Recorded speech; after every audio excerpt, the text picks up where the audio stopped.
आज प्रेसमिट्र मुख्य उद्देश्य हूँ अरविंद केजरीवाल घोषणा जे वर्तमान समय ओडिशा रे आम आदमी पार्टी जो विरोधी शून्यता देखा देछि सेतिपई मजबूती सहित काम करिवो एवं केंद्रीय नेतृत्व से मार्गदर्शन करेंगे। आसंता 24 तारीख दिन निजे राज्यसभा सदस्य संजय सिंह आशा रे आम आदमी पार्टी नूतन जो संस्करण ताकू उद्घाटन करेंगे से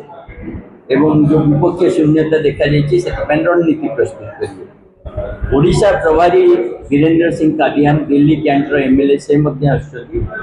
सहित ओडिशा पार्टी वर्तमान 6 जन केंद्रीय ऑब्जर्वर नियुक्ति करने समस्ते वर्तमान ओडिशा रे पूर्णकालिक समय देवे एवं आमर कार्यकर्ता मान सहित मिसिकी ओडिशा रे संगठन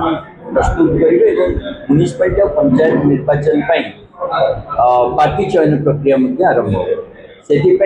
24 तारीख जो कार्यकर्ता सम्मेलन आज प्रेस माध्यम ओडावासी सामने रखु एवं ये जो निष्पत्ति आज ओडिशा रे केंद्रीय नेतृत्व मार्गदर्शन काम आरंभ हो ये भी बहुत बड़ गोटे निष्पत्ति। आज पर्यंत प्राय 12 वर्ष है ओडिशा रे आम टीम स्वतः भाव में काम कर अरविंद केजरीवाल जो आकलन जे ओडिशा रे वर्तमान आम आदमी पार्टी राजनीति प्रकृष्ट समय मु भावुँ आम मैंने समस्ते स्वागत करुँ एवं पूर्ण प्राण में जो निर्देश कार्यकारी करने समस्ते समय आज्ञा जो देखिए विगत दिन अनेक दल अनेक दल जाशावासी कहीं भरोसा करेंगे कहीं विश्वास करेंगे। आम आदमी पार्टी जन्म गोटे भरोसा सृष्टि कारण ये पार्टी कौन राजनेता द्वारा सृष्टि कर देशर कमन मैन आपण परीक्षा आम परीक्षा लोक एकाठी पार्टी तेणु यार ताकत है साधारण जनता सेटा ही विश्वास दौर अनेक पार्टी सृष्टि हुई किए कौन पॉलिटिकल पार्टी जदि पदवी न मिलला नाराज है पार्टी सृष्टि करे किए कौन व्यक्तिगत विचार पार्टी सृष्टि करे किंतु बोधे देशर प्रथम पार्टी जोटा साधारण लोक मैंने एकाठी